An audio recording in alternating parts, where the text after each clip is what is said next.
Welcome to Underdog Rising with your host, Wade Posehn, where we ignite your journey from humble beginnings to greatness through inspiring tales of top executives and entrepreneurs.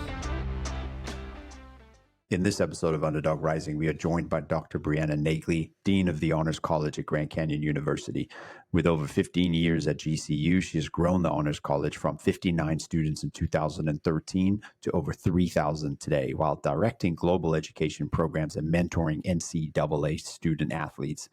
With a background in psychology, leadership, and performance psychology, Dr. Nagley has earned honors like AZ Big Media's Most Influential Women in Business and the Phoenix Business Journal's 40 Under 40.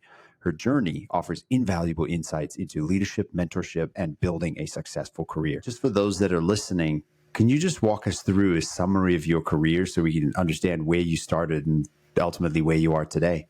Sure. So I'll start when I went to college. I went to Bethany College, which is a small Christian campus in central Kansas, so middle of nowhere. But I went out there for a softball and an academic scholarship. So I was a 4-year collegiate athlete, and sports has always been a part of my life. And I just grew up with that very, very competitive mindset and background. So I continued on in the college atmosphere, got my degree in psychology, did a lot of work in exercise science and communications alongside that. And then when I moved back home to Phoenix, I knew I wanted to pursue sports psychology, which is going to require some graduate work, but I also needed a full-time job so I wouldn't have to move back into my parents' basement, which was my number one goal in life. So I got my first job at Grand Canyon University here in Phoenix, Arizona, and I started as an enrollment counselor, which at the time, that was the closest thing to counseling you can do with a bachelor's in psychology, not having a license. And for me, I was a first generation college student. And so this was my opportunity to give back and say, look, I had to navigate a lot of this on my own. I had to figure out financial aid and what the degree programs looked like and how to get started, what it meant to balance an athletic career with an academic career. And so this was me pouring into what felt like a bunch of little brothers and sisters, like, let me help you get into college. Let's figure out your career path and let's coach you through that. And so I thoroughly enjoyed that. But at that time, GCU, we had 900 students on the campus at that time. We now have over 25,000. And so with that came some exponential growth and movement. So I was in a new role for 5 consecutive years. So I did that job. I loved it. But then I went into more territory development, really trying to help build GCU's brand out in the community, specifically in the East Valley, and bring awareness to who GCU is as an institution. In that role, we'd been here since 1951 is when we moved to the Phoenix campus, but everyone thought we were in the Grand Canyon. So my job was just educating people. I'd show up there like, oh, how's the weather? How was the drive? And I'm like, we are 15 minutes away from you. So that was just a fun era of growth. I did training and development. I went into regional management. And then in 2013, the university had grown to the point, and we had a bunch of student demand about, why don't you guys have an honors program? All these other state schools have honors programs, honors colleges, but GCU doesn't.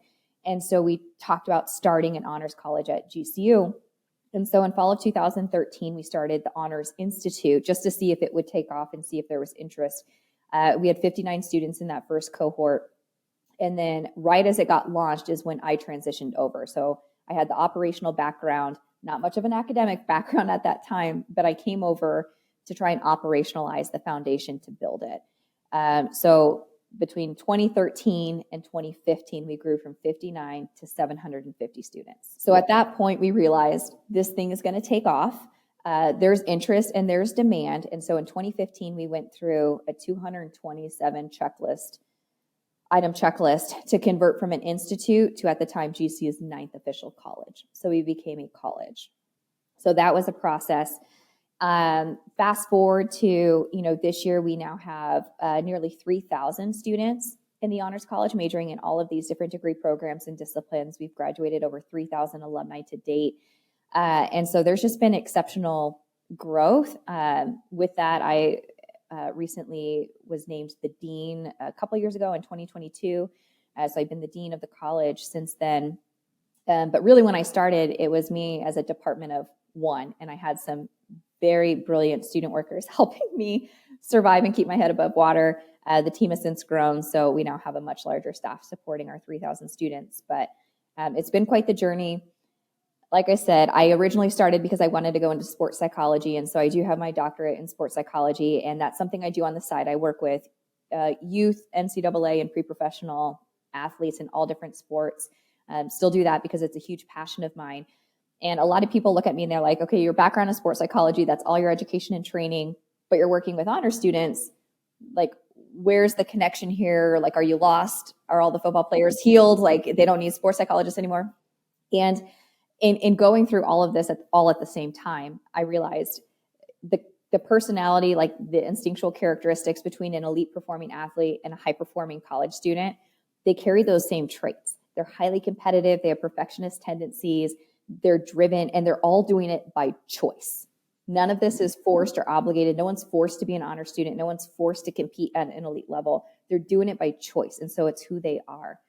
And when I work with athletes, as much as I love it, what I know is that every athletic career has a shelf life. And athletes want the sports psychologist in their life to bring them to a place of peak performance, and they're all about it. But then they transition out of that athletic career. They step away from that athletic identity, and then they move on. They still need you, but they don't necessarily need you in the same way. When I'm working with an honor student, there's no shelf life on these kids being them. These are their instinctual traits, and it's not them pouring those traits into an athletic career. It's who they are for life. And so I thoroughly enjoy working with these high performing, just really driven students because the potential is so untapped, right? I could be the next neurosurgeon. I could be the next lawyer. I could be the next, just incredible mother to these children, right? There's so many things that they could be with the intrinsic motivation and power that they have. So it's really fun to work with that population too. But it's fascinating to hear that you had that sports psychology now tied in with higher education, and you can kind of see the commonalities between the two and how that can translate. But I just for a minute want to take it a little even further back because, you started your journey working at Rollerplex Entertainment, like in high school, like that's early, right? And now you're the dean of the GCU Honors College. What advice would you give to others about progressing from their first job to their leadership role like you have done? So there is something to learn in every single role. And if you go into each opportunity with that lens, like this is a learning opportunity, something for me to grow and expand upon, then you will absolutely take out what you put in. I learned two very important things from Rollerplex Entertainment. First, there is no amount of Lysol that will undo the stench that comes from a sweaty hockey skate. So just don't try. And then two, that Rollerplex Entertainment, my aunt owned it and it was family run. It was a family, mom and pop business. And I thoroughly appreciated my aunt who owned this place. She was running and operating a successful business, but I would see her helping clean the bathrooms, mop the floors. She would fill in to host birthday parties. She would greet people at the front. There was no job that was beneath her while running and operating this business. She was still managing all of the finances and logistics and staffing and all these really crazy tasks, but it was never, beneath her to go help out the other staff when things got busy, just to make sure the younger employees, the younger staff could get home and get to bed because we had school the next day. And so it taught me, you have to respect everyone, all your team, all these employees, the roles that they're contributing to your organization, to your business. And no matter how big of a corporation you're working with or for, your employees, that's somebody's daughter or son or aunt or uncle, mother, father. Like these are people first. They're not just your employee and a number and someone who needs to do X, Y, Z for the company in order for you guys to stay successful. You're taking care of precious and valuable lives, and you need to treat people that way. So that experience translated far more than I ever could have imagined. And it's one of those things, like you mentioned earlier, you don't always know and understand or receive it that way in the moment. But now with where I'm at, there's so many of those values that come back when it's, how do I work with my own team? How do I work with other teams on this campus? And it's been a really valuable experience. Really, those beginning roles in our career, they do build that foundation for our future growth. And I appreciate you going through that because it just gives individuals insight to see the value where they might currently be versus where they will be in 5 to 10 years from now. But going back to the point about sports, right? And you were heavily involved in sports. Did sports shape how competitive you are, or was that always in your nature? I think I was always a very competitive person, but mostly with myself. I always put really high standards and expectations on everything I did. It was never anything that I was never in a situation where my parents expected me to compete or perform or to be a certain person. And I wish I knew where this came from or how this was instilled. But I was pretty much born competitive. So sports was a perfect outlet for me to work through that and to learn how to handle the greatest wins and the toughest losses, how to work with a team. I played more team sports than I did individual. And it's hard when you have some people who are putting in more effort than others, or, maybe you're the one not putting in the effort that day, right? And you see the impact that has on the team. And that experience really translates, whether you're working small mom and pop shop, whether you're working big corporation, whether you're a solo entrepreneur, learning how to work with teams is it's invaluable. And it's important, right? Because that's going to be your future state. I mean, you're not going to be working individually, right? Unless you're a startup of one, but how, often do we actually see that?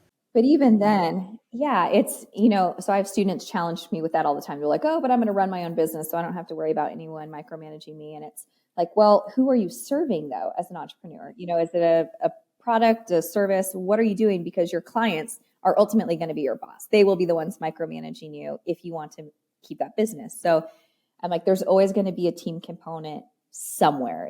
I don't think we can avoid that, but I think leaning into that is advantageous. And then you touched on earlier, right? You moved to Arizona. So did you experience life outside of the state of Arizona? And do you think it's important for young professionals to experience more of the world? Yes. So I went to college in Kansas. I'm born and raised here in Phoenix, but I did relocate to Kansas.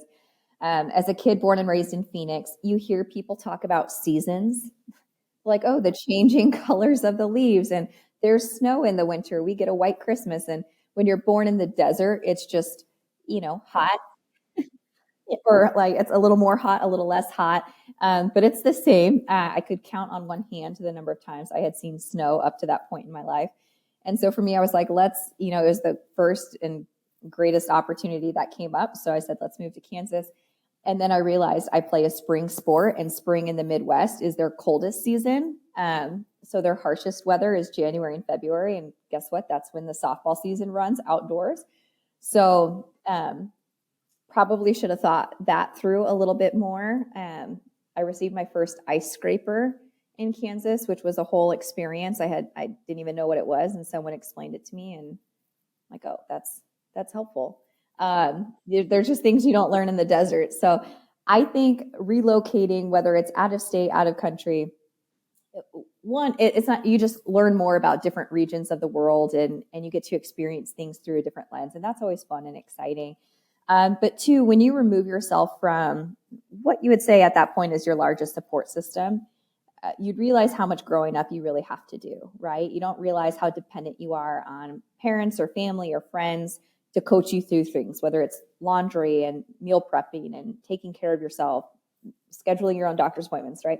There's a lot of things that when you remove yourself or put a little distance between that support system, it gives you that space to grow up and explore and, again, make some of those mistakes, but in a safe space because you're still, a student, and mom and dad likely aren't too far away. And then if you can go abroad, that absolutely make that happen. So we also oversee all the global education programs here at GCU. And so I'm a huge advocate for exploring, whether it's for a week, whether it's for a full semester, full academic year. And I would explore not just the touristy sites, but get into the heart of the cities and the cultures that you're experiencing. We do mission trips to a lot of these regions and talk about an eye-opening experience to see what does healthcare look like in some of the most impoverished communities around the world. You see communities who don't even have roadways to allow transportation to even be an option to get to healthcare or even education. And so you start to gain a deeper, respect for maybe what you've had access to, and understanding that not everybody lives and experiences life the same way you do. And it brings it to life. It's not just stories or things you see on social media, but you get to experience and engage with that. And I think it does a lot emotionally as well, right? Like you really get to feel those heartfelt moments of how the rest of the world lives. And then you take your current environment less for granted. I don't know if I worded that correctly, right? But sometimes when we live in the worlds we live in, we tend to take things for granted, and going to see those outside worlds and how things perform, how the economies are structured, you really understand the opportunities that you can leverage where you actually live, no matter where you are. But I want to shift things just for a little bit here, because you have obviously experience in this, but what is some advice that you might give young women, of today trying to strive for successful careers? So a question someone once asked me, which helped me gain a little bit of focus, was, who has the job you want? And it was more than just the hypothetical, like, oh, it would be nice to be a surgeon or a lawyer. But it was like, no, who on LinkedIn is in the role that you would take today if it were an option? And just reach out to that individual and learn more about their company and their career path and how they got there, and learn if that's actually as glamorous as you thought it would be. Because a lot of us want to do careers. My sister's a forensic psychologist. The number of kids that want to be in forensic psychology because they think all they get to do all day is interview serial killers and just live their own true crime fantasies.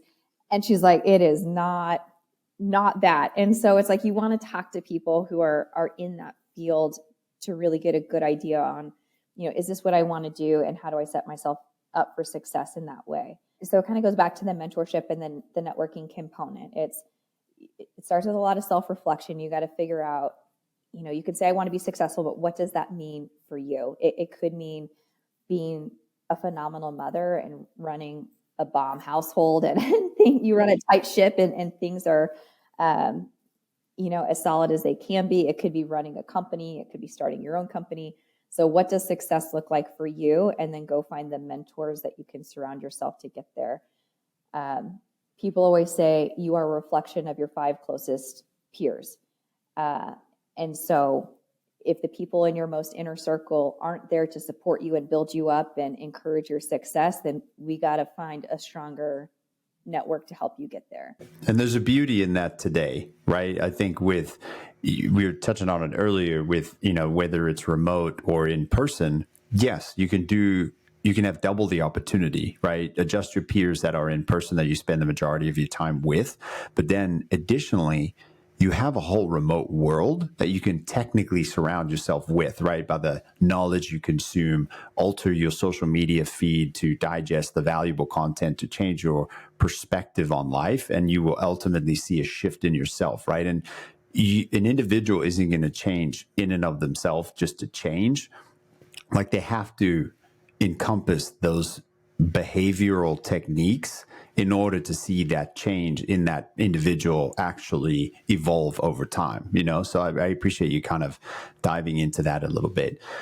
Then sort of just to get a little bit more direct, we touched a little bit on like confidence and mentors and how do you kind of break into that space, but how can students build confidence in their skills when they don't have much professional experience just yet? That's where I say step 1 is understanding confidence is a choice, because yes, success breeds success, but you don't get that first success. You don't get that first win unless you try. And that first try might come with some failure. It might be a hiccup. It could be a failed attempt, but you don't know unless you try. So confidence is a choice. You have to know at some point, I have to say, I am good enough to give this my best effort.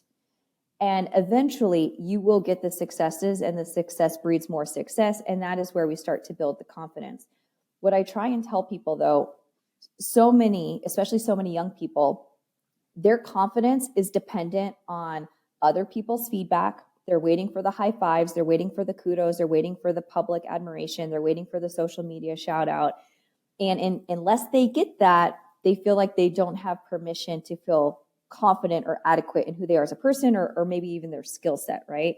But it's, all of those pieces of external affirmation, those are short-lived. Like that doesn't come without an expiration date, right? You can have all the kudos in the world. At some point that wears off, and you have to know that your own confidence is going to carry you forward. So it's tough. And I get it. I'm like, it's not like flipping a light switch where you just say, I'm not confident. I walk through the store and all of a sudden I'm confident. Like you have to train yourself to know that it is within your power. It is within your own control to say, I know I have what it takes. I know I've done the training. I know I've worked hard and I prepared myself for this moment. And now it's time to just go do it. It stems into trusting oneself, right? I think having that ultimate belief, and that's why things can be so powerful, is if you do believe in yourself, trust in yourself. And over time, right, you always see the biggest thing that I've learned as well is, and I think somebody else out there owns this information too, but it's you always fall to your lowest level of preparation, right? So always go out, make sure you're prepared, do your research. Once you think you're at a certain point where you've done enough and you're fully equipped, do some more. Practice some more. Go another 2-3 rounds, right? Like you'll see professional fighters say, go one more round. Like you need to, because there's going to come a time where, whether it's public speaking or networking or whatever it might be, and trusting in your skills, that you're going to get to a point where you'll see nerves will come up, you'll start getting distracted or whatever it might be. So then ultimately you'll fall to that lowest level of preparation. So I just shared that exact quote. I've been working with a dance studio for the last couple months, and they're competitive teams. And there's so many dancers in there who say, I'm a stage time performer. Like I need the audience, I need the lights, and then I'm going to rise to the occasion. And I said, nope. We don't rise to the occasion. We'd like to think we do, and we'd like to think we bring a better version of ourselves when it matters, but we don't rise to the occasion. You're going to sink to the level of your training.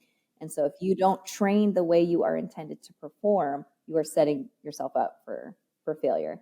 So I literally just used that probably 5 different sessions last week.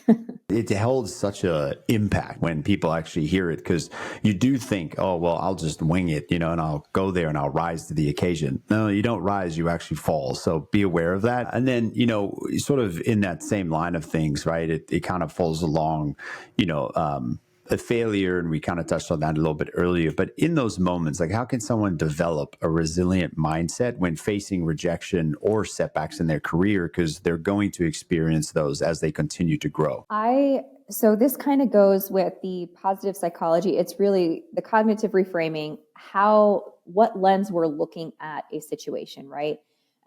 So a lot of times people talk about failure, they talk about setbacks, but when you're faced with those moments, it's if your lens is, this is my learning opportunity, this is where I got stronger, this is what had to break so I could fix.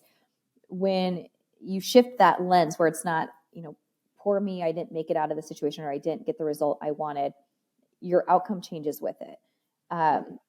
So for example, when a student gets their math test back, what's the first thing they are instinctually likely to do when they're reviewing the results of that test? Are they going straight to the red pen and what I got wrong and how many did I miss? What was my score? That is instinctually what we are trained to do. But most people don't walk away and say, I actually got 90%. I got 90 out of 100 correct. You rarely hear people say, like, oh my gosh, I got 90 out of 100. That is impressive. What they'll say is, I can't believe I missed those 10. Like, how did I miss those? And then they start to challenge it and they fixate on what they got wrong. And then they beat themselves up over the 10 they got wrong instead of celebrating the 90 they got right. And that's how we approach everything. That's instinctually, we are trained from kindergarten to approach. You identify the negative so you can correct it and never feel that way again. So when you train yourself to say, I don't care what's in front of me, like this is a lesson learned, let's celebrate the victory. Let's walk away with this. Like, what did I do well? What am I proud of? There's always going to be time to reflect on what needs to get improved in the future. We need that critical feedback, and that's how we learn and we grow. But that doesn't mean we diminish the wins that are happening along the way. And that's what we're doing in today's society. It's all about the result. It's like an all or nothing, I either won or I lost. And it's like, no, maybe the result isn't what I wanted, but what did I learn in the process? And what were the wins along the way?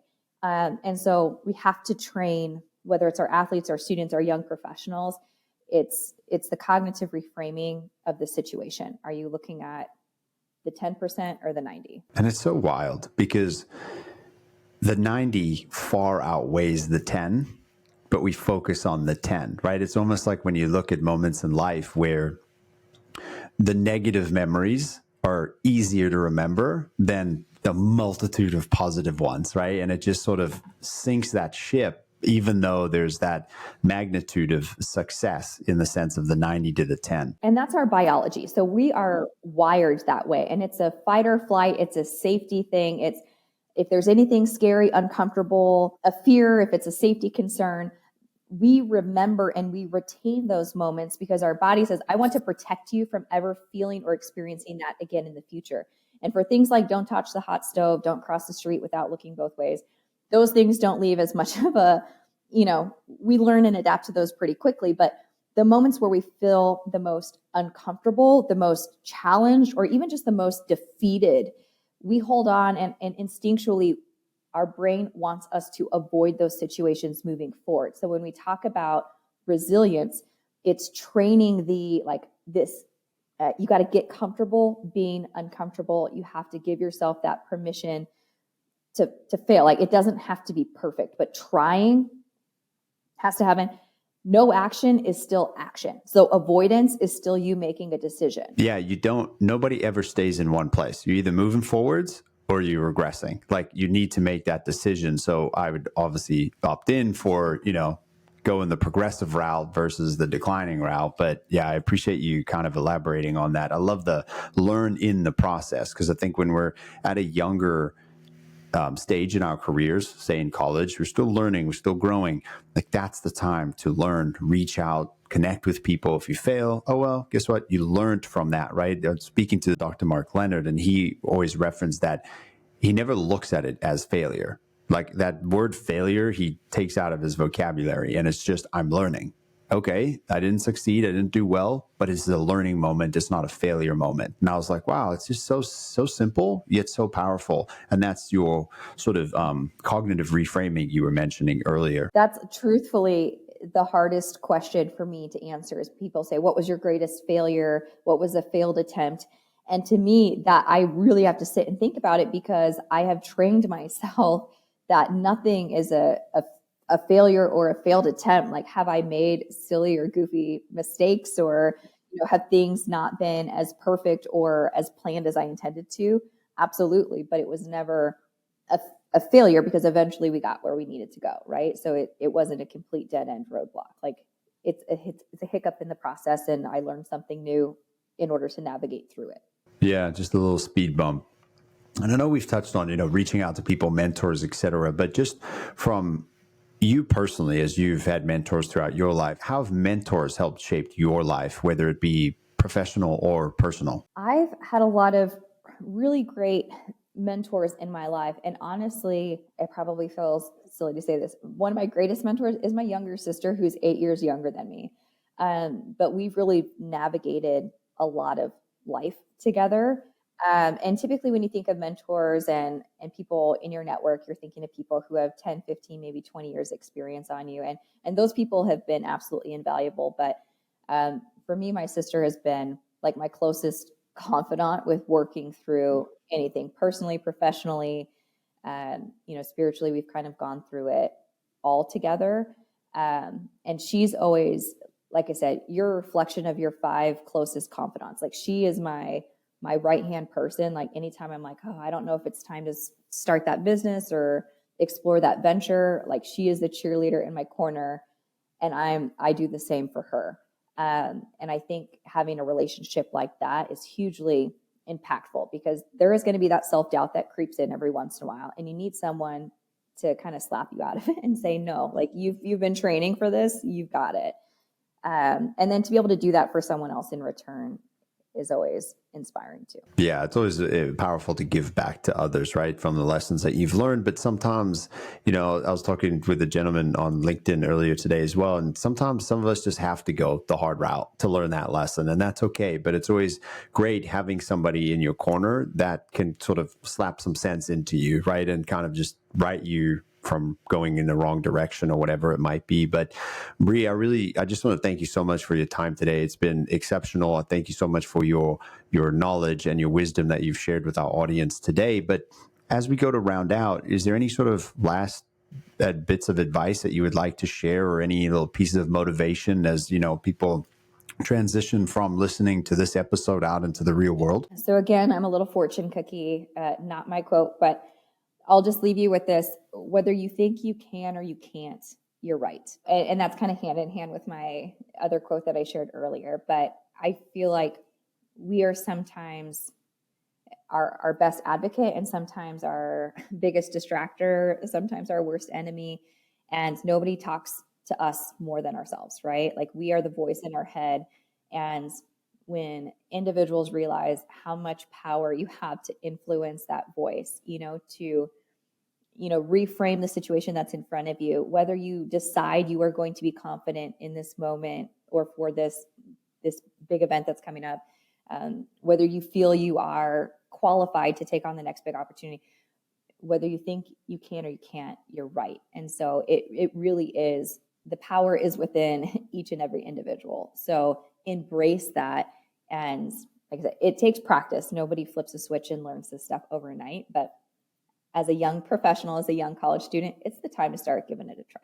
So spot on. And it's those words that we need to hear time and time again. So thank you, Bree. I appreciate your time. Thank you.